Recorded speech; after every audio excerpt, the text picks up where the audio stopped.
What was so great about your favorite teacher? Beat the crap out of a high school security guard, restraining a female student. And when I say beat the crap out of, I mean losing teeth kind of ass-whooping. When the whole "he might get fired" caught on, every student walked out of class and sat in front of the principal's office while the teacher was in there. He had tenure already, and the rapist pedophile security officer wasn't pressing assault charges. So yep, 100% victory. I am 34 years old. She lives in a nursing home. She still emails me once a month or so to check in and see how things are going. How's my job? How the kids are doing. She knows my kid's name. My spouse, who did not go to the same high school, her job, and asks about my parents. I don't know how many kids she keeps in contact with, but she's the only librarian I've ever met who cared so deeply for the kids she looked after. She cared deeply for every student's mental health. I have undiagnosed PTSD, and she pretty much saved my life because I was fully planning on killing myself because I was failing high school, and she told me that I can still become someone without a high school certificate and that it's only a piece of paper. This was last year, and now I'm having a year off and just working in retail, and I have realized I have enough experience and qualifications to become a dietitian, but I do have to do a bridging course, but I can do it without that high school certificate. She tried to prepare ambitious high school seniors for the real world. Her reputation around the halls weren't great, as she was blunt and strict. She taught government and economics. Besides the lectures, there were always life lessons being told. My most memorable was "Money makes the world go round." Initially I thought how rude of her to tell us our dreams and hopes won't become reality. As the years passed, I realized what she was trying to teach. Governing bodies do not care about my well-being, but money rather. Health insurance doesn't care about my conditions. Universities wouldn't mind if I pound sand all day. Instead of learning, you truly have to look out for yourself. I was struggling a lot in math because I didn't understand what we were learning, and I ended up getting a 66% on the first semester final, even though my grades in the class were usually high. She asked me if I needed more help in the class, and I ended up coming in early almost every day to learn the things I didn't understand. By the end of the year I was fully confident in my abilities because she took the extra time to assist me, and I'm extremely grateful for it. He was a 6 feet 6 inches giant of a South African man who looked like he could fight a bear but also moved silently around his class. He taught computing at my high school, and seeing him stuck behind the tiny school-provided monitors was somehow more intimidating than funny. I can't find out where.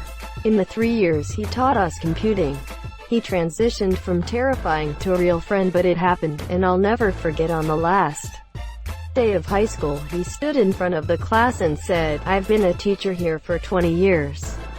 And of all the classes and students I've taught, you guys are my second favorite." Second favorite, huh? I love teacher humor. He was literally the most southern person ever. I'm talking calling students honkies and everything. It was priceless. He enjoyed the subject he taught and cared about all of us. When we went on a school skiing trip, I was on the ski lift with him, and he spent the whole time asking me which geographical features I could see in the mountains.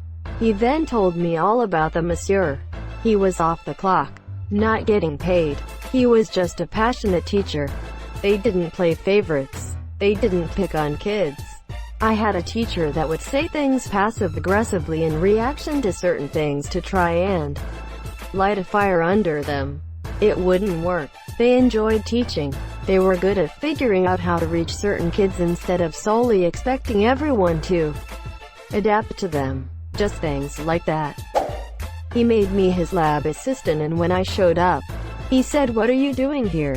I gave you a free period." She went above and beyond for me when I left my abusive household. She directed me to in-school mental health resources, helped me inform the school secretary that my father was not welcomed on the property, and started an in-class journal writing so that she and I could discreetly talk back and forth about my progress and if I was doing alright through marking my journal. She was definitely my hype woman when my life started to turn around. Edit. I forgot this part. School was hard to focus on because of the abuse at home. So I was failing her class. She'd let me hand in homework and projects that were extremely late. She wasn't much older than us, so she knew how to talk to us and interest us in the course and was always willing to answer any questions we had about anything. Thanks, Miss Donaldson. I wasn't a student, but I used to get in trouble for wearing short skirts, which were the style at the time. So one time the old hag that sent me to the office tried to enlist my chemistry teacher in her disgust at my short skirt. But my cool teacher replied, "I always say that if you bend over and can't see anything, it's fine with me." And she was also an awesome teacher, and she gave the award for best chemistry student in the school to me. He liked history a lot, and I do too. My math teacher.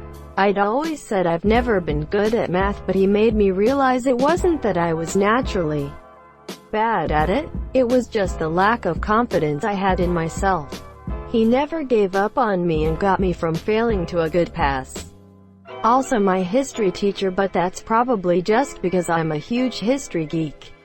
She was cool with me offering alternative opinions or discussing with me and just indulged all my questioning. My school had some great teachers. Helped me and didn't disregard me even though I was late every day. Didn't bring books and pens to lesson and was in detention most of the week. In English, thanks to that amazing woman. He was pretty cute. He had no problem explaining the same math problem to me 5 times because I just couldn't get it. He also offered extra help on Fridays after hours. I straight up got caught cheating on a test and he just told me to put my phone away. No points docked off or anything. It was his first year teaching, so I imagine he has gotten stricter now. My math teacher. I have never been good at math. My teacher would watch me every day struggle with the simplest of problems, and knew that I was one of those students who was just naturally stupid when it came to math. I never did any homework. I had mental breakdowns every time I did math homework.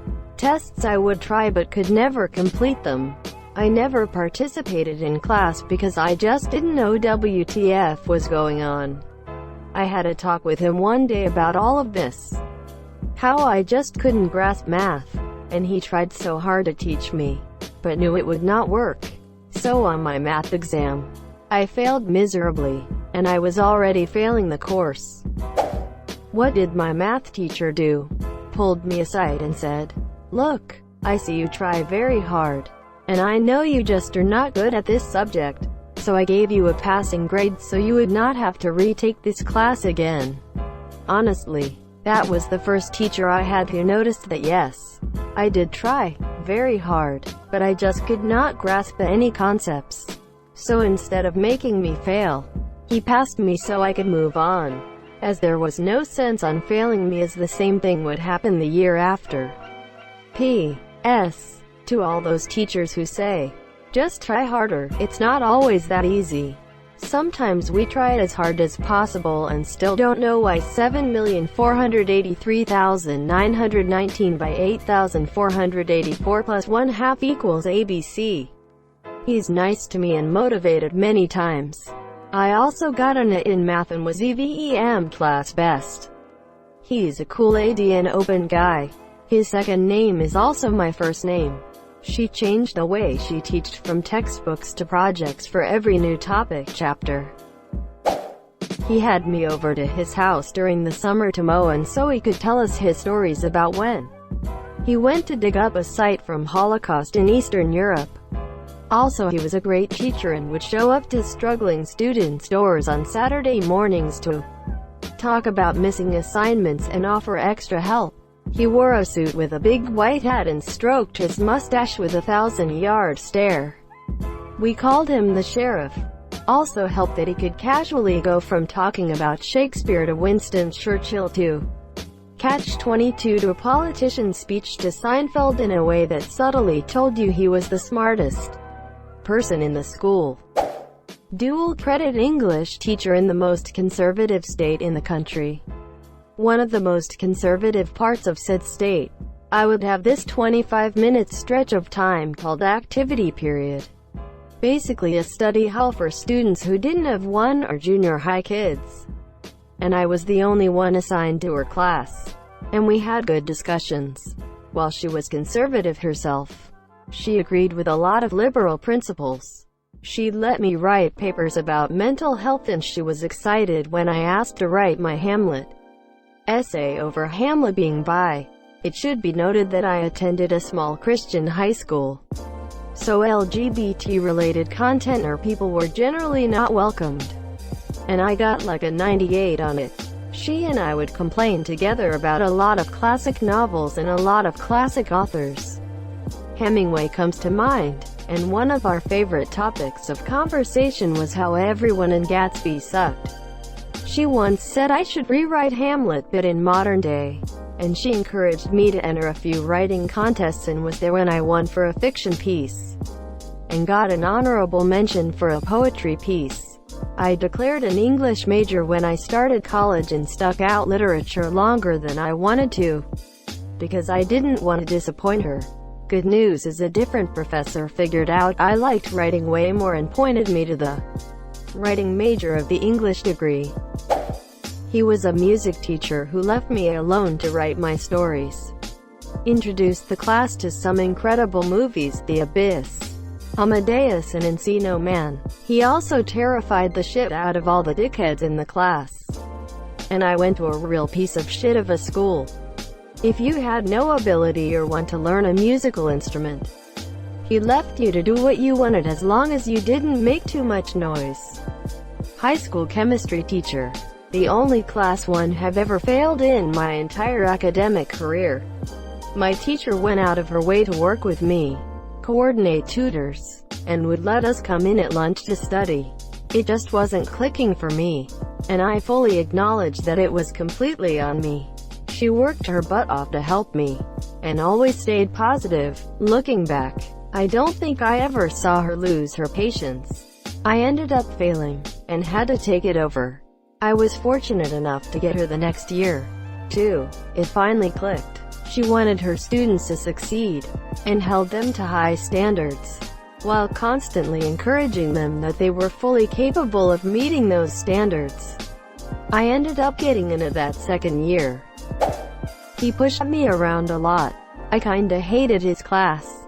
Frankly, I wasn't the biggest fan of Hi Monsieur, but when he jokingly picked on me for something, I started to gain confidence speaking while the class was watching me. I learned how to operate under pressure. He kinda rebuilt my character from this sad kid who couldn't speak without a stutter during a group project to the clown who'd walk up to the front and build his project out of shitty one-liners to explain the situation. He made me love history too. Thank you so much for watching and have a good day.